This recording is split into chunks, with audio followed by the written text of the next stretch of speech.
ओम श्री साईराम. रामकथा रसवाहिनी. प्रकरण 28. दशाननाचा शेवट.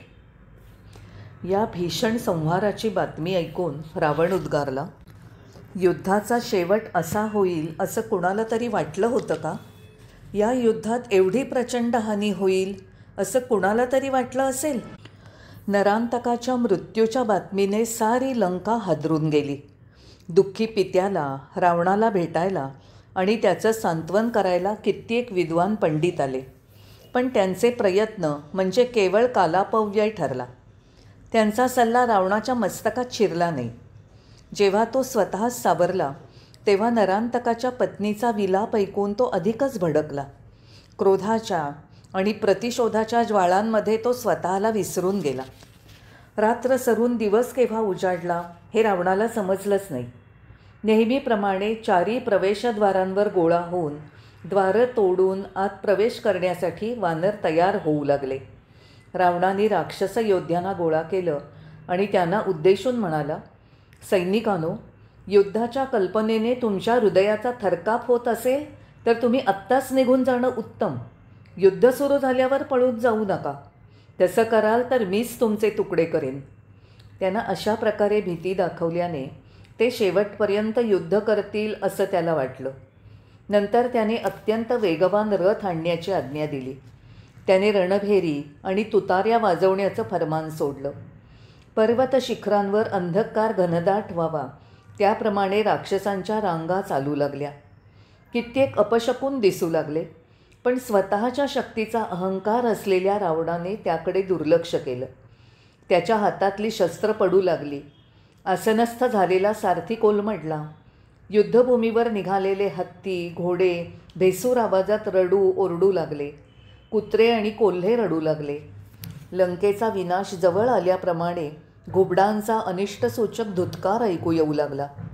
राक्षसांचं पायदळ, घोडदळ आणि गजदळ प्रवेशद्वारावर शत्रूशी सामना करायला निघालं. सैन्याच्या पायाखाली धरणी हादरू लागली. त्या सैन्याचा जोश अवर्णनीय होता. वसंत ऋतू ज्याप्रमाणे प्रतिवर्षी सारे रंग, संगीत आणि आनंदाचं सैन्य घेऊन चाल करून येतो, त्याप्रमाणे रावणाचं नेतृत्व असलेलं सैन्य शोभत होतं. पराक्रम आणि धाडस यांच्या भव्य प्रवाहाभोवती ढोल, तुतार्या, बिगुल आणि शिंग निनादत होती. एवढ्यात विलक्षण शक्तीने पर्वतांचे पंख कापले असता ते जसे जमिनीवर कोसळावेत त्याप्रमाणे वानर आणि भालूंचं सैन्य राक्षसांवर तुटून पडलं. यमदूतांप्रमाणे त्यांनी हल्ला चढवला. दात आणि नख हीच त्यांची शस्त्र होती. पर्वत आणि मोठे मोठे वृक्ष ते शत्रूवर फेकू लागले. आमच्या प्रभू श्री रामचंद्रांचा विजय असो अशा त्यांच्या सिंहगर्जनांनी राक्षसांचे हृदयरूपी हत्ती पराकाष्ठेचे घाबरून थरथरले. लवकरच लढाई म्हणजे राक्षस आणि वानर यांच्यातील द्वंद्वाची मालिका बनली. रामाचा विजय असो, या आरोळीला रावणाचा विजय असो ही गर्जना भिडू लागली. राक्षस मृत्यूदूतांप्रमाणे लढले. वानरांच्या अनेक जखमांमधून रक्तस्राव होत राहिला. त्यांनी शत्रूंवर मुष्टिप्रहारांचा भडीमार केला. त्यांनी दातांनी त्यांचे लचके तोडले आणि त्यांच्या बरगड्यांवर लाथा मारल्या. हाताच्या पकडीने फाडून त्यांची आतडी बाहेर काढली आणि स्वतःच्या गळ्याभोवती गुंडाळली. भयभीत होऊन आपल्या सैन्याचा हा विनाश रावण पाहतच राहिला. जीवाच्या आशेने लढाईच्या धुमश्चक्रीतून पडणाऱ्या सैनिकांवर रावणाने बाणांचा मारा केला. रावण स्वतःच्याच सैन्यावर रागावलेला पाहून वानरांना अधिकच चेव आला. आनंदाने त्यांनी किलकिऱ्या मारल्या आणि मोठ्या संख्येने त्याच्या दिशेने ते उड्या मारत जाऊ लागले.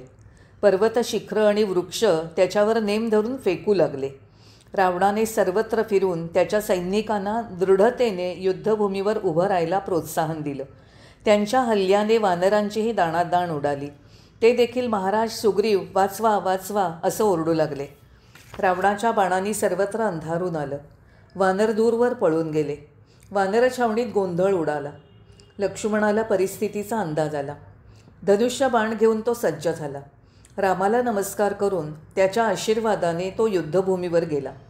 लक्ष्मणाने रावणाला हटकलं आणि उपहासाने तो त्याला म्हणाला, अरे दुष्टा, वानर आणि भालूला मारून तुला काय लाभ मिळणार? साक्षात मृत्यूप्रमाणे तुझ्यासमोर उभ्या असलेल्या माझ्याकडे, तुझी ऐहिक कारकीर्द संपवण्यासाठी आलेल्या प्रत्यक्ष काळाकडे नीट टक लावून पहा. रावण उत्तरला, ओ, मी काय तुला ओळखत नाही? तू माझ्या पुत्राला मारलंस. पुष्कळ दिवसांपासून मी तुझा शोध घेत होतो. आज तुला ठार केल्यावर मगच माझ्या हृदयाला समाधान मिळेल. रावण क्रोधाने ओरडला आणि त्याने लक्ष्मणावर तीक्ष्ण बाण सोडले. परंतु लक्ष्मणाने कौशल्याने त्यांचे हजारो तुकडे केले. त्याचबरोबर लक्ष्मणाने त्याच्यावर अग्निबाण सोडून रावणाचा रथ मोडला आणि सारथ्याला मारलं. शेकडोंच्या संख्येने लक्ष्मणाने बाणांचा वर्षाव केला. त्या बाणांनी रावणाच्या चेहऱ्याचा आणि छातीचा असा वेध घेतला की त्यांच्या धक्क्यानी आणि वेदनेने रावणाची शुद्ध हरपली. तरीही लवकरच सावरून त्याने प्रत्यक्ष ब्रह्मदेवाने दिलेलं महान विनाशकारी अस्त्र लक्ष्मणावर फेकलं. अस्त्राच्या तडाख्याने लक्ष्मणाने धरणीवर लोळण घेतली. हनुमानाने त्याला पडताना पाहिलं आणि रावणावर शिव्यांचा भडीमार करत एकाच उडीत तो लक्ष्मणापाशी पोचला. रावणाने हनुमानावर आपल्या वळलेल्या मुठीने एकच प्रचंड प्रहार केला. त्यामुळे वेदनेने हनुमान कोलमडला, पण त्याने स्वतःला सावरलं. त्याने रावणापेक्षाही अधिक जोरदार मुष्टिप्रहार केला. त्या तडाख्याने रावण स्तंभित झाला. तो स्वतःशीच म्हणाला, या माकडाच्या मुठीला आग लागो. एका माकडाला असा वज्राघाती मुष्टिप्रहार करता येऊ शकतो असं स्वप्नातही वाटलं नव्हतं. एवढं होत असताना लक्ष्मण सावध झाला आणि युद्धासाठी तयार झाला. पुनश्च भोवळ आल्याने दुसऱ्या रथात बसायला रावणाला मदत घ्यावी लागली. त्याच्या सारथ्याने हुशारीने रथ लंकेच्या दिशेने फिरवला. लंकेला पोचताच त्याला शुद्ध आली. दाराशी आलेल्या शत्रूचा नाश करण्यासाठी आणि निश्चितपणे विजय मिळवण्यासाठी पाताल होम नावाचा विधी करण्याची आज्ञा त्याने दिली. किती मूर्ख होता तो! रामाबरोबरच्या युद्धात त्याला विजय प्राप्त करणं शक्य आहे का? बिभीषणाचे जे हेर त्याच्या हालचालींवर नजर ठेवून होते, त्यांनी पाताल होम विधीची बातमी तत्काळ बिभीषणाकडे पोचवली. बिभीषण तातडीने रामाला भेटला आणि त्याला नमस्कार करून म्हणाला, स्वामी, मेघनादाने घातलेल्या विधीप्रमाणेच रावणही तोच विधी करायला सिद्ध झाला आहे.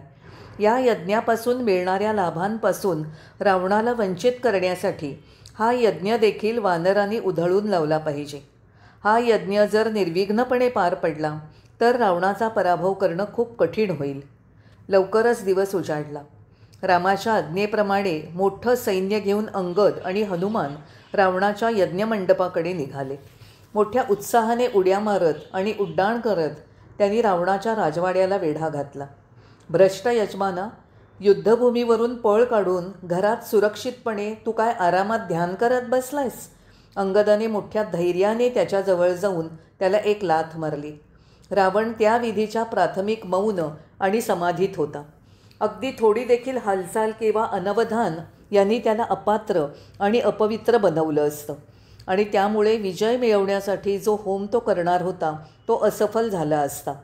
अंगद आणि इतर वानरांनी त्याच्याशी लगट करायला सुरुवात केली. त्यातले काही जण त्याला चावे घेऊ लागले. थोडे त्याचा केशसंभार जोराने खेचू लागले. ही अगदी हद्द झाली. रावण भयंकर रागावला. तो उठून उभा राहिला. त्याने काही वानरांना पकडलं आणि स्वतःच्या डोक्यावर वेगाने फिरवून त्यानं जमिनीवर आपटून मारण्याचा प्रयत्न केला, पण तो एक पाऊलही टाकू शकला नाही. ही गोष्ट अधिक लज्जास्पद होती. लवकरच रावण आणि वानरांच्या झोंबाझोंबी आणि झटापट सुरू झाली. त्याने योजलेला यज्ञविधी पार पडू शकला नाही. त्याने रावण दुःखात बुडाला. रामाला हे सर्व वृत्त कळवण्यात आलं. योजना सफल झाल्याने बिभीषण आणि इतर आनंदित झाले होते. हा याग पार पाडण्यात यश आलं नाही, त्यामुळे रावण निराशेने अतिशय दुःखी झाला. पण कर्तव्य भावनेने त्याला युद्धभूमीवर जाण्याचा निर्णय घ्यावाच लागला. राजवाड्यातून युद्धभूमीवर जायला निघाल्याबरोबर अपशकुन होऊ लागले. त्याच्या डोक्यावरून आणि हातांमधून वटवाघळं फिरू लागली आणि त्याचा मुकुटही घसरला, पण त्याने त्याकडे दुर्लक्ष केलं. त्याने ढोल तुतार्या वाजवायला सांगितल्या. त्याचा आवाज ऐकून हजारो राक्षस गोळा झाले. रामाविरुद्ध अटीतटीचं युद्ध करायला सारे निघाले. रामाने भाता आणि धनुष्य हाती घेतलं. अजानुबाहू आणि भरदार छाती असलेलं तेजोमय मोहकतेचं मूर्तिमंत रूप, वीरोचित सामर्थ्याचा उत्कृष्ट नमुना असणारा राम रणांगणावर उभा राहिला. तेव्हा देव वरती गोळा झाले आणि राक्षसगणांपासून मानवजातीचं रक्षण करणाऱ्या रक्षणकर्त्याला त्यांनी आदरपूर्वक वंदन केलं. रामाच्या मागून वानर सैन्य शिस्तीने दक्षतेने चालू लागलं. प्रलयकाळी विजांच्या कडकडाटात संहारक महापूर आणणारे मेघ पृथ्वी तलावर पर्जन्य घेऊन कोसळावेत, त्याप्रमाणे राक्षसांचा संहार करण्यासाठी वानरांच्या टोळ्या वेगाने सरसावल्या. वीरांनी भिरकावलेली पर्वतशिखरं आणि टेकड्या शत्रुपक्षावर वज्राघाताप्रमाणे आवाज करत पडू लागल्या. त्या माऱ्याखाली क्षणातच रथ, हत्ती, घोडे आणि राक्षस सैन्य मरू लागलं. हजारो राक्षस प्राणाला मुकले. रक्ताच्या नद्या वाहू लागल्या.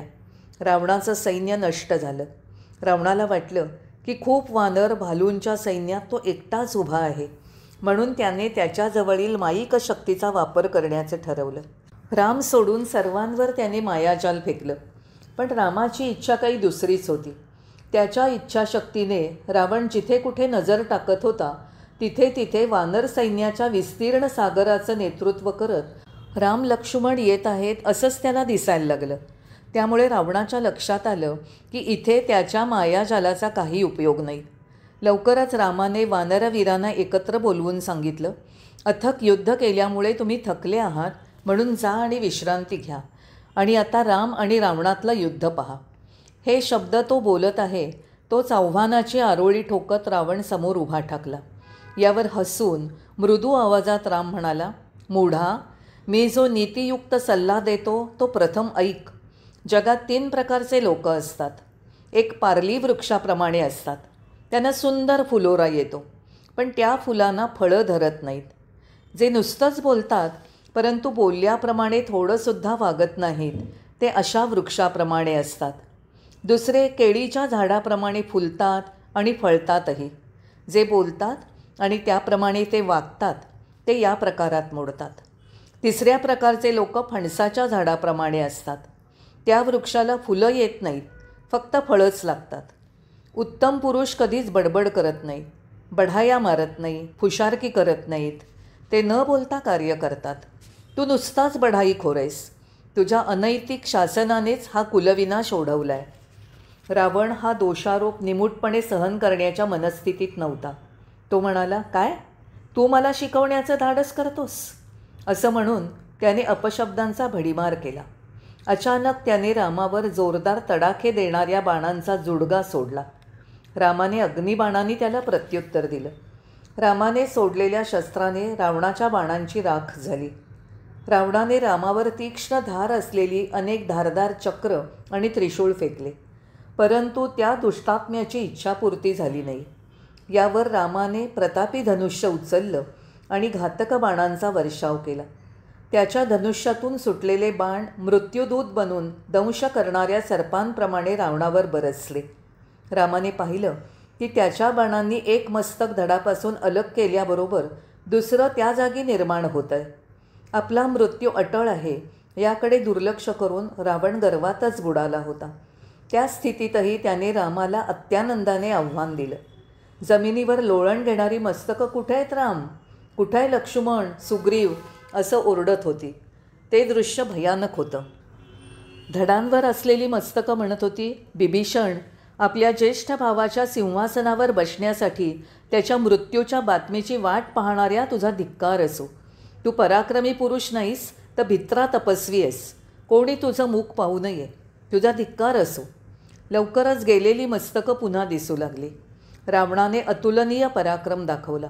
लक्ष्मण, सुग्रीव, अंगद ज्यांनी त्याचा पराक्रम पाहिला त्यांनी त्याच्या पराक्रमाचं कौतुक केलं.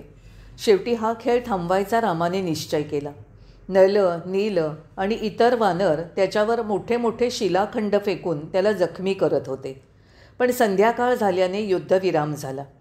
त्या रात्री सीतेजवळ बसून त्रिजटेने रामरावणातील युद्धाचं वर्णन केलं.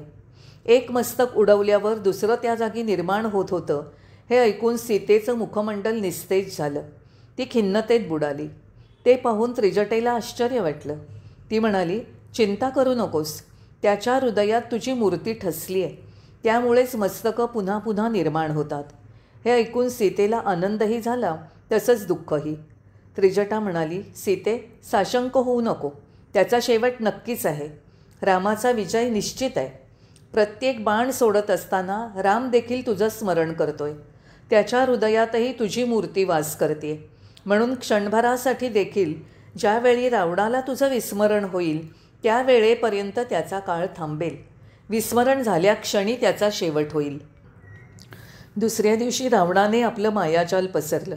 सारी युद्धभूमी त्याच्या मायेने निर्माण केलेल्या आकृतीने, भूतं, भयानक दिसणारी जीव, धनुष्यबाण घेतलेली पिशाच्य यांनी भरून गेली.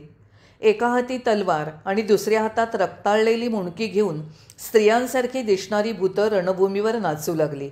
धरा, धोपटा, मारा असे कर्कश आवाजात ती भूतं ओरडत होती. ज्या कोणत्या दिशेने वानर चढाई करण्याचा प्रयत्न करत त्या त्या ठिकाणी त्यांच्यासमोर अग्निज्वाळांच्या भिंती उभ्या राहत. वानर आणि अस्वल आश्चर्याने थक्क झाली. वानर सैन्यावर अविरत वाळूचा जबरदस्त वर्षाव झाला. शत्रुपक्षाचा हा गोंधळ उडालेला पाहून रावण खदखदा हसत होता. लक्ष्मण, सुग्रीव आदींनाही काही तोड सापडेना. रामाने त्यांच्या मदतीला यावं म्हणून सैनिकांनी कळकळून प्रार्थना केली. रावणाने आपल्या मायाशक्तीने रामाभोवती अनेक हनुमान निर्माण केले. प्रत्येक हनुमानाच्या हातात शिलाखंड होतं आणि त्यांच्या शेपट्यांच्या गाठींमध्ये ते रामाला बांधण्याचा प्रयत्न करत होते. त्या शेपट्यांची वेटोळी बनली आणि सगळ्या दिशांना कित्येक मैल पसरली. पण भयानक रक्तपात आणि गोंधळामध्ये ताज्या नीलवर्ण फुलांप्रमाणे दिसणारा राम चिंतामुक्त आणि सुखरूप असा शोभत होता. ही सर्व राक्षसाच्या मायेची तकलादू निर्मिती आहे हे तो जाणून होता. त्याला घोटाळ्यात पाडण्याच्या रावणाच्या सर्व प्रयत्नांना तो मनातल्या मनात हसत होता. एकाच बाणाने त्याने मायाजालाने निर्माण केलेले सारे परिणाम क्षणात नाहीसे केले. ही भीतीदायक दृश्य क्षणात विरून गेलेली पाहून साऱ्या वानर आणि अस्वल सैन्याला आनंद झाला. सूर्यकिरणांनी धुकं विरून जावं त्याप्रमाणे रामाचा बाण या मायेत शिरताच सर्व देखावे नष्ट झाले.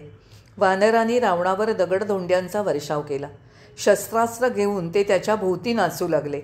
रामाने एक तीक्ष्ण बाण रावणावर सोडला. त्या बाणाने एक मस्तक उडवलं. असं बऱ्याच वेळा झालं. ही गंमत राम मजेने पाहत होता. काही मिळालं की त्याविषयाची हाव कशी वाढते याची त्याला आठवण झाली. धडापासून अलग होणारं मस्तक म्हणजे हाती आलेली वस्तू आणि त्या जागी उगवणारं मस्तक म्हणजे लोभ आहे असंच त्याला वाटलं. यानंतर राम आणि रावणात जे युद्ध झालं ते अतुलनीय आणि अद्वितीय त्वेषाने लढण्यात आलं.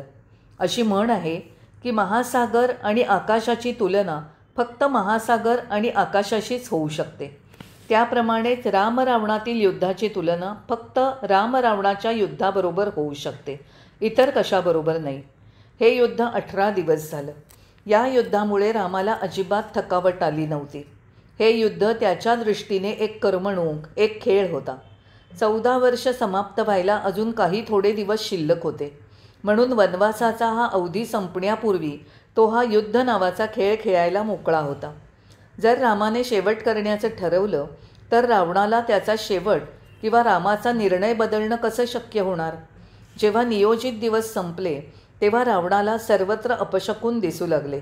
कुत्रे केकाटू लागले, कोल्हेकुई ऐकू येऊ लागली, गाढवं ओरडायला लागली, पक्षी आणि प्राणी रडायला लागले, आकाश अग्निगोळे बरसू लागले. सर्व दिशातून अचानक ज्वाळा उठू लागल्या. महाराणी मंदोदरीचं हृदय धडधडू लागलं. त्या बेटातील प्रत्येक घर आणि मंदिरातील मूर्ती अश्रू गाळू लागल्या. वादळं घोंगावू लागली. ही विनाशकारी चिन्ह पाहून, राक्षसांचा शेवट जवळ आल्याचं पाहून देवांनी त्या विजयाचं स्वागत करत धर्माचा विजय पाहण्यासाठी आकाशात गर्दी केली. ते जय जयकार करू लागले. मग रामाने एकाच वेळी 31 बाण रावणावर सोडले. ते जहरी नागांप्रमाणे झेपावले. एक बाण रावणाच्या नाभीखाली असलेल्या अमृतकुंभात शिरला. उरलेल्या 30 बाणांनी त्याचे हात आणि मस्तकं छेदली. जेव्हा मस्तकं आणि हात जमिनीवर पडले तेव्हा ते काही काळ टणाटण उड्या मारत नाचले आणि मग निश्चल झाले. अशा तऱ्हेने रावण जीवनातून मुक्त झाला आणि स्वर्गाला पोचला. तो चैत्र शुद्ध चतुर्दशीचा दिवस होता. त्याच क्षणी आकाशातील अनेक दैवी ढोल वाजू लागले. रावणाचा तेजस्वी आत्मा रामात विलीन झाला. हे दृश्य पाहून वानरयोद्धे आश्चर्यचकित झाले. पूर्ण 18 दिवस चालत असलेल्या युद्धात रामाचा पराक्रम आणि शौर्य पाहून ते थक्क झाले होते. एकमुखाने त्यांनी श्रीरामचंद्रांचा विजय असो असा जयजयकार केला. रावणाने देह ठेवल्याचं ऐकून मंदोदरी देहभान हरपून कोसळली. सावध झाल्यावर ती आपल्या दासींसह घाईघाईने रावणाच्या प्रेतापाशी आली आणि मोठ्यांदा विलाप करू लागली. तिने त्याची शिरं गोळा केली आणि आपल्या पतीच्या दुःखद दैवामुळे ती शोकाकुल झाली. ती अत्यंत आवडीने रावणाच्या पूर्वकालीन पराक्रमाच्या आठवणी सांगू लागली. नाथ, तुम्ही सारं विश्व जिंकलं होतं आणि स्वाधीन करून घेतलं होतं. अष्टदिक्पाल रक्षणासाठी प्रार्थना करत तुमच्या पाया पडले होते. या सगळ्या कीर्तीचा काय उपयोग झाला? जी व्रतवैकल्य आणि तपश्चर्या केलीत त्याचा तरी काय उपयोग झाला? तुम्ही कमावलेल्या इतक्या साऱ्या शक्ती असूनही तुम्हाला हे नशीब सहन करावं लागलं. हा तडाखा तुमच्यावर कोसळला कारण तुम्ही रामाकडे पाठ फिरवलीत. तुम्हाला कामुकतेवर, इच्छेवर विजय मिळवता आला नाही. जो कामुकतेचा गुलाम झाला त्याला, मग तो काळासारखा सामर्थ्यवान असला तरी कठोर शिक्षा भोगावीच लागते. कामवासनेमुळे अंध झाल्याने तुम्हाला हा शोकांत टाळता आला नाही. वासनेमुळेच तुम्ही रामाकडे दुर्लक्ष केलं आणि हे संकट डोक्यावर ओढवून घेतलं. रावण राक्षसी दुष्टवृत्तीच्या अरण्याला आपल्या क्रोधाग्नीत भस्म करण्यासाठीच रामाने अवतार घेतलाय. मी हे आपल्याला अनेकदा समजावलं, पण क्रूर नशिबाच्या तडाख्याने बहिरं केल्यामुळे तुम्हाला माझ्या सूचना ऐकू आल्या नाहीत. मी तुम्हाला कितीदा सांगितलं की राम सामान्य मानव नाही आहे. तुम्ही वेडेपणाने तुमच्या शारीरिक शक्तींवर, बुद्धिसामर्थ्यावर, संपत्तीवर आणि प्रचंड राक्षस संख्येवर भरोसा ठेवलात. आपले पाय या हाताने पकडून करुणासागर रामाना शरण जा आणि राक्षस वंशाचा नाश थांबवा अशी विनंती मी केली होती ना. माझी विनवणी तुम्हाला आवडली नाही. तुम्ही सतत इतरांना दुःख देण्यात गढलेले होतात आणि त्यातच तुम्हाला मोठा आनंद मिळत होता. दुसऱ्यांचं कल्याण करण्याचा प्रयत्न तुम्ही क्वचितच केलात. तुमच्या वृत्ती नेहमी पापकर्म आणि पापी विचार करण्यातच रमत होत्या. असं असूनही रामाने तुमचा आत्मा स्वतःमध्ये विलीन करून घेऊन कृपाच केली आहे. केवढी ही करुणा! तुमचा मृत्यू रामाच्या हाती झाला हे भाग्य फार थोड्यांना मिळतं. एवढंच कशाला, तुम्हाला मारण्याच्या खास हेतूने केवळ राम या जगात मनुष्य रूपात अवतरले. राक्षस कुळाच्या नाशाचा राजमार्ग प्रत्यक्ष राक्षस राजानेच निर्माण केला.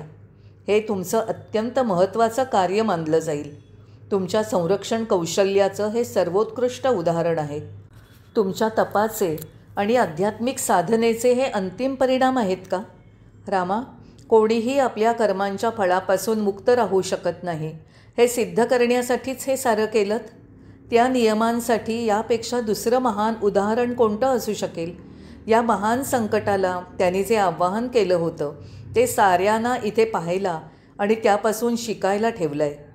पतीच्या शवाशेजारी बसून मंदोदरी खूप वेळ विलाप करत होती. मंदोदरीने आपल्या ज्ञानाने जाणलं होतं की राम प्रत्यक्ष परब्रह्म, संपूर्ण सत्याचा अवतार आहे. या दुःखाच्या क्षणी तिचा हा दृष्टिकोन आणि वृत्ती पाहून स्वर्गातून निरीक्षण करणाऱ्या देवांना आनंद झाला. मंदोदरीचा विलाप ऐकून बिभीषणाचं हृदय गलबलून आलं. ती जे काही म्हणाली आणि तिला जे वाटलं ते बरोबरच आहे याविषयी तो सहमत झाला. राम लक्ष्मणाने बिभीषणाचं सांत्वन केलं. त्यांनी मृतभावाची उत्तर क्रिया करायला त्याला सांगितलं आणि त्या आज्ञेप्रमाणे बिभीषणानेही योग्य त्या स्थळी शास्त्रोक्त पद्धतीने तिलांजली वाहिली. मंदोदरी आणि इतर स्त्रियांनीही मंत्रोक्त पद्धतीने तिलांजली वाहिली. रामाच्या उपस्थितीत उत्तर क्रियेचा प्रत्येक विधी निर्विघ्नपणे आणि शास्त्रोक्त पद्धतीने बिभीषणाने पार पाडला. त्या सर्व काळात राम त्याचं सांत्वन करत होता. राम म्हणाला की पापकर्म करून रावणाने जे शाप स्वतःवर ओढवून घेतले होते ती सारी कर्म परिपक्व झाली होती आणि त्याचे परिणाम देखील जेव्हा पक्व अवस्थेला पोचले होते तेव्हा त्याचा वध झाला आणि म्हणून त्याच्या मृत्यूचा शोक करण्याचं कारण नाही. रामाने लक्ष्मणासह सुग्रीव, जांबवान आणि अंगदाला जवळ बोलावलं आणि नल, नील आणि इतरांसह लंकेत प्रवेश करून बिभीषणाचा राज्याभिषेक करायला सांगितलं. हे कार्य अविलंब व्हावं असं त्याने सांगितलं. तो म्हणाला, पित्याने वनवासाच्या 14 वर्षांचा काळ सांगितला होता तो पुढील दिवशी समाप्त होत आहे, म्हणून राज्याभिषेक लवकर उरकावा. परंतु मला साम्राज्याची गरज काय, असं म्हणत बिभीषणाने विरोध आणि विनंती केली. कृपा करून मला आपल्या चरणकमलाजवळ जागा द्या, त्याने प्रार्थना केली. या दिवसापासून लंका आपली आहे. अयोध्येच्या साम्राज्याचाच तो एक हिस्सा आहे असं माना, त्याने आग्रह धरला. पण रामाने ते मान्य केलं नाही. त्याने अनेक राजकीय तत्वांचं स्पष्टीकरण करत म्हटलं, त्याची आज्ञा वज्रलेप आहे. तेव्हा रामाने स्वतःच्या हाताने हे राज्य त्याला सोपवावं अशी बिभीषणाने प्रार्थना केली. राम म्हणाला, ते शक्य नाही. गेली 13 वर्ष 11 महिने आणि 29 दिवस पित्याच्या आज्ञेचं जे पालन मी केलं आहे त्याचं शेवटच्या दिवशी उल्लंघन करणं योग्य नाही. त्यांच्या आज्ञेप्रमाणे मी निष्कासित आहे. निष्कासिताला कोणत्याही नगरात किंवा वसाहतीत प्रवेश योग्य नाही. तुम्हाला हे नियम माहीत नाहीत, असं म्हणून त्याने बिभीषणाला आशीर्वाद दिले आणि लंकेच्या सिंहासनावर नव्या सम्राटाला लंकेत जाऊन अभिषेक करण्याच्या सूचना लक्ष्मणाला दिल्या. त्याच्या आज्ञेला मान देऊन लक्ष्मण, सुग्रीव, अंगद, नल, नील आणि इतर लंकेच्या राजवाड्यात पोचले. त्यांनी बिभीषणाच्या मस्तकी राजमुकुट ठेवून कपाळावर अधिकाराचं द्योतक असा कुंकुम तिलक लावला. वानरांच्या समुदायापुढे नतमस्तक होऊन बिभीषणाने त्यांच्या स्नेहपूर्ण मदतीसाठी त्यांचे आभार मानले. त्यांचं उदाहरण नजरेसमोर ठेवून आणि त्यांच्या मदतीचा फायदा करून घेऊन तो जीवनाचं ध्येय गाठेल असं वचन त्याने दिलं. रामाचा प्रतिनिधी म्हणून मी या देशाचा राज्यकारभार पाहीन. हे माझं राज्य आहे असं मी मानत नाही. रामाच्या चरणी मी माझं सर्वस्व केव्हाच अर्पण केलं आहे. वानर सैन्यावर रावणाने, त्याच्या पुत्रांनी आणि सैनिकांनी कसे अत्याचार केले आणि त्यांना कशी क्षती पोचवली या विचारांनी त्याला अतिशय वाईट वाटलं. पण जे काही झालं तो सारा रामाच्या इच्छेचा खेळ होता या विचारांनी त्याने स्वतःला सांत्वना दिली. लवकरच ते सारे राम जिथे होता तिकडे निघाले आणि आदरपूर्वक वंदन करण्यासाठी त्याच्या पाया पडले. मग रामाने हनुमानाला जवळ बोलावलं आणि म्हटलं, हे अतुल पराक्रमी हनुमाना, पुनश्च एकदा माझ्या कार्यास्तव लंकेला जा आणि जे काही घडलं आहे ते सारं सीतेला निवेदन कर आणि तिच्या स्थितीची विश्वासार्ह बातमी घेऊन ये. त्याप्रमाणे हनुमान लंकेत शिरला. सीतेला जिथे ठेवलं होतं तिथे गेला आणि तिच्या पवित्र चरणकमली त्याने नमस्कार केला. तिने विचारलं, वानर सैन्यासह राम, लक्ष्मण सुखरूप आहेत ना? तो करुणासागर राम सुखरूप आणि आनंदात आहे ना?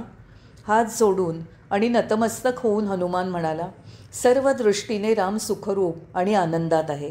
त्याने रावणाला मारलं आहे आणि या भूमीचा शाश्वत सम्राट म्हणून बिभीषणाला प्रस्थापित केलं आहे. रावणाचा शेवट आणि रामाच्या विजयाच्या वार्तेने सीतेला आनंद झाला. आनंदाने तिचा चेहरा खुलला. आनंदाने ती मोहरली. तिच्या डोळ्यातून आनंदाश्रू वाहू लागले. हे वानर नायका, ही सर्वोत्तम बातमी मला दिल्याबद्दल तुला काय बक्षीस देऊ? मला ही सुखदायक वार्ता देणाऱ्या शब्दांच्या किमतीची बरोबरी कशानेही होणार नाही, ती म्हणाली. हनुमान उत्तरला, माते, तुला झालेल्या आनंदाच्या दर्शनाचंच दृश्य पाहण्याचं जे सद्भाग्य मला लाभलं आहे तेच बक्षीस या त्रैलोक्याच्या बरोबरीचं आहे. यापेक्षा अधिक मी कशाची अपेक्षा करावी? रामाने शत्रूवर विजय मिळवला आहे आणि तो आपल्या बंधूंसह आनंदात आहे हे पाहण्याचं सद्भाग्य मिळाल्यावर यापेक्षा आणखी कुठल्या भाग्याची गरज आहे? असं म्हणून त्याने पुन्हा तिला नमस्कार केला. सीता म्हणाली, हे वानरश्रेष्ठा, हे दशमास माझ्या स्वामींपासून वियोग झाल्याने मी दुःखात बुडाले होते, म्हणून बाहेरच्या जगात काय घडलं आहे ते मी पाहू किंवा जाणू शकले नाही. आज आठवड्यातला कोणता दिवस आहे किंवा शुक्ल पक्ष आहे की कृष्ण पक्ष आहे, कोणत्या पक्षातील कोणती तिथी आहे हे मला माहीत नाही. कोणताही दिवस असो, आज सर्वात शुभ आणि सर्वात आनंददायी बातमी तू मला दिली आहेस, म्हणून या दिवसाचं नाम मी मंगल अर्थात शुभ किंवा पवित्र दिवस असं ठेवते. हा दिवस पवित्र मानला जाईल आणि ही शुभवार्ता आणणाऱ्या तुझी इतर दिवसांपेक्षा अधिक या दिवशी स्तुती गायली जाईल. हे ऐकून हनुमानाने तिला नमस्कार केला. सीतेने हनुमानाला विनंती केली, माझ्या स्वामीचं त्या मोहक करुणमूर्तीचं दर्शन आणि भेट मिळण्याचा वर मला मिळवून दे. हे सारं युद्ध माझ्यासाठी, माझ्या स्वामींचा आणि माझा संयोग व्हावा म्हणून झालं आहे हे तुला माहीत नाही का? मला लवकर रामाच्या चरणकमलापाशी घेऊन चल. सीतेचे हे विरहवेदनेने भरलेले शब्द ऐकणं हनुमानाला असह्य झालं. त्याने आकाशात उड्डाण केलं आणि क्षणात तो रामापाशी पोचला. सीतेबरोबरच्या संभाषणात काय घडलं त्याचं वर्णन त्याने केलं. रामाने अंगद, बिभीषण आदींना बोलावून सीता जिथे होती त्या ठिकाणी जाऊन आदरपूर्वक तिला त्याच्यासमोर घेऊन यायला सांगितलं. इतके दिवस सीतेला ज्या अशोकवनात ठेवलं होतं तिथे सारे गेले. बिभीषणाने सूचना दिल्या की सीता अशोकवनातून जेव्हा बाहेर पडेल तेव्हा तिने स्नान करावं, रेशमी वस्त्र परिधान करावीत आणि दागिने घालून सजावं. परंतु सीतेनं हा प्रस्ताव नाकारला. ती म्हणाली, माझं सर्वोत्तम आभूषण तर राम आहे. ते एकच आभूषण मला पुरेसं आहे. त्यांचं दर्शन हेच माझं स्नान आहे. त्यांना मी जो नमस्कार करेन तेच माझं रेशमी वस्त्र असेल. कधी काळी रावणाची संपत्ती असलेली कोणतीही गोष्ट मला परिधान करावीशी वाटत नाही. तिच्या मनाची आर्तता पाहून बिभीषणाचं हृदय भरून आलं. तिच्या इच्छेचा आदर करायला त्याने परिचारिकांना सांगितलं. त्यांनीसुद्धा सांगितलं की सीता तिच्या स्वामींच्या दर्शनासाठी आतुर आहे. लवकरच पालखी आणवली गेली आणि सीतेला त्यात बसवलं गेलं. वानरांनी पालखी खांद्यावर उचलली. जे राक्षस, स्त्रिया या युद्धातून वाचले होते त्या वानर सैनिक आणि इतरही जन रस्त्याच्या दोन्ही बाजूला उभं राहून माता सीतेच्या आगमनाच्या आनंदात उड्या मारत होते. तिचं नीट दर्शन घेण्यासाठी पायांच्या अंगठ्यांवर उभं राहूनही उड्या मारत होते. पण सीता इकडे तिकडे कुठेच पाहत नव्हती.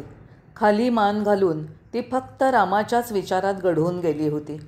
थोडं अंतर राहिलं असतानाच सीता पालखीतून पाय उतार झाली. स्वामींकडे नम्रतेने पायीच जायला पाहिजे असं तिला वाटलं.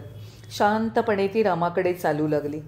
रामाच्या जवळ जात असताना दोहो बाजूला उभ्या असलेल्या वानर सैनिकांनी तिला नमस्कार करत सीता रामांचा विजय असो अशा घोषणा दिल्या. थोडं अंतर राहिल्यावर रामाने आज्ञा केली की तिला अग्निदिव्य करूनच यायला हवं, त्याशिवाय येऊ देऊ नये. हे ऐकताच वानर सैन्यात निराशा आणि निस्तब्धता पसरली. ते निराश झाले. पण त्यांना वाळकी लाकडं गोळा करून अग्नी पेटवण्यासाठी तयारी करावीच लागली. रावणाशी झालेल्या युद्धात वानरांनी खांद्यावर मोठे मोठे आणि प्रचंड पर्वतशिखर वाहून नेले होते. आज त्याच वानरांना सरपण गोळा करणंसुद्धा कठीण झालं होतं. सीतेला ही नवीन परीक्षा द्यावी लागणार या कल्पनेनेच त्यांची हृदय जड झाली होती. सीतेचं चारित्र्य निष्कलंक आहे, ती सद्गुणांची खाण आहे हे अर्थातच रामाला माहीत होतं. ही अग्निपरीक्षा जगताची खात्री पटवण्यासाठी आहे हे बिभीषण, अंगद, सुग्रीव आदींना माहीत होतं. सत्य गोष्ट ही होती की जी शक्ती सीता होती ती शक्ती अग्निदेवाजवळ सुरक्षित ठेवली होती. दंडकारण्यात रावणाच्या आगमनाआधी ही ठेव अग्निदेवतेच्या हाती सोपवली गेली होती. लंकेत जी सीता होती ते केवळ तिचं शरीर होतं. तीच शक्ती आता तिला अग्निदेवाकडून घेण्यासाठी अग्निद्वार ओलांडून येणं भाग होतं. सीतेने तक्रार न करता या अग्निपरीक्षेचं स्वागत केलं. त्यामुळे तिला तिच्या एकनिष्ठतेचं आणि निष्कलंकत्वाचं प्रमाण देऊन जगाची खात्री पटवता येणार होती. ज्वाळा भडकलेल्या पाहून तिला आनंद झाला. पण या परीक्षेची देखरेख लक्ष्मणाला करावी लागणार होती म्हणून त्याला वाईट वाटत होतं. सीतेने त्याला हळूवार शब्दात समजावलं, लक्ष्मणा, माझा विवाह झाला तेव्हा अग्नी चेतवून ब्राह्मणांनी कार्य पुनीत केलं. आज अग्नीतून माझा पुनर्जन्म होईल. त्यानंतर पतीशी माझा संयोग होईल. अग्निज्वाळा प्रज्वलित करणं हेच योग्य कर्तव्य आहे. तिची विरह वेदना, पतीशी संयोग होण्यातील तिची आतुरता, धर्मावरली निष्ठा, न्यायावरील विश्वास आणि परिस्थितीचं बुद्धिगम्य विश्लेषण पाहून लक्ष्मण थक्क झाला. अश्रू गाळत हात जोडून आदराने तो गप्प उभा राहिला. त्याला त्याच्या भावना व्यक्त करायला शब्द सापडेनात. रामावर नजर लावून त्याने एकावर एक लाकडं रचली आणि अग्नी चेतवला. ज्वाळा भडकलेल्या पाहून सीतेला आनंद झाला. तिच्या मनात भीतीचा लवलेश नव्हता.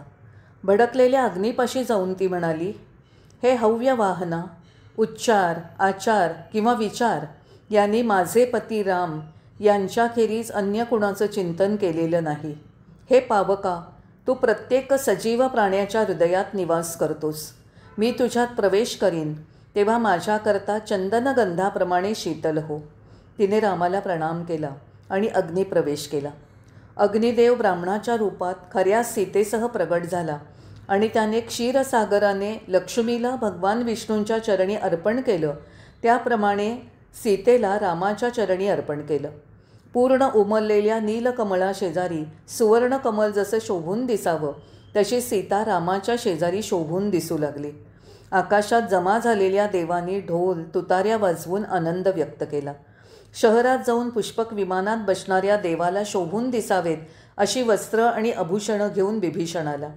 ती वस्त्र आभूषणं त्याने रामासमोर ठेवली. रामाने विमान उंच नेऊन तिथून खाली उभ्या असलेल्यांवर आभूषणांचा वर्षाव करायला सांगितलं. त्याच्या आज्ञेप्रमाणे विभीषणाने केलं. त्यांच्या वर आणि आजूबाजूला पडलेल्या वस्तू वानरांनी पटकावल्या. रत्नांच्या रंगांना भुलून त्यांना ती फळं वाटली, पण ती फळं नसून चमकणारे खडे आहेत हे लक्षात येताच त्यांनी ते फेकून दिले. राम सीतेला हे दृश्य पाहून आनंद झाला. ज्यांना वस्त्र मिळाली त्यांनी ती परिधान करून कृतज्ञतेने रामाला नमस्कार केला. विविध रंगी वस्त्र घालून त्यांनी आनंदाने जल्लोष केला. त्यांच्या उत्साहाचं कौतुक करून त्यांना उद्देशून राम म्हणाला, हे वानरवीरानो, तुम्हा सर्वांच्या शक्ती आणि पराक्रमामुळे रावणाचा नाश करून मी विभीषणाला लंकेच्या सिंहासनावर बसवू शकलो. आता तुम्ही आपापल्या घरी परतू शकता. मी सदैव तुमच्याबरोबर असेन. तुम्हाला आता इथून पुढे भय बाळगण्याचं कारण नाही. रामाने वरदायक अभयहस्ताने सर्वांचं सांत्वन केलं आणि त्यांच्या संरक्षणाचं वचन दिलं. त्या सर्वांना हमी दिली की आता त्यांना कोणाकडूनही कसलंही भय बाळगण्याचं कारण नाही. त्याने जो प्रेमवर्षाव केला त्यामुळे वानर आणि इतर कृतज्ञतेने भरून गेले. त्यांच्या मनाचे सारे बांध फुटले. हात जोडून ते आदराने म्हणाले, आपले शब्द आपल्या ऐश्वर्याला साजेसेच आहेत, पण त्यांनी आमचा गोंधळ उडतो आणि आम्ही निःशब्दच होतो. आम्ही दुर्बळ आहोत. आपण आमचे संरक्षक पालक आहात. आपण त्रिभुवनपती आहात. एखादी माशी कधी गरुडाला मदत केल्याचा दावा करू शकेल का? एखादा छोटासा दिवा कधी स्वतःच्या प्रकाशाने सूर्याला प्रगट केलं असं ठासून सांगू शकेल का? वानर रामाच्या पाया पडले आणि उठले. त्यांच्या डोळ्यातून घळाघळा अश्रू वाहत होते. कितीही मन मानत नसलं तरी रामाची आज्ञा पाळलीच पाहिजे असं वानर आणि अस्वलांना वाटलं. ते रामाची मूर्ती मनात साठवून त्याचे आशीर्वाद सतत लाभोत अशी रामाची प्रार्थना करत आनंद आणि दुःख अशा संमिश्र भावनेने घराकडे परतले. सुग्रीव, हनुमान, नल, विभीषण आणि इतर वानर नेते आणि सेनानायकांना आपल्या भावना व्यक्त करता येईनात. आपली व्यथा आवरण्याचा प्रयत्न करत ते रामाच्या चेहऱ्याकडे टक लावून पाहत स्तब्ध उभे राहिले. त्यांच्या प्रेम आणि जिव्हाळ्याची सखोलता लक्षात घेऊन राम ज्या पुष्पक नामक विमानात चढत होता त्यात त्याने त्या सर्वांना बसवून घेतलं. जय साईराम.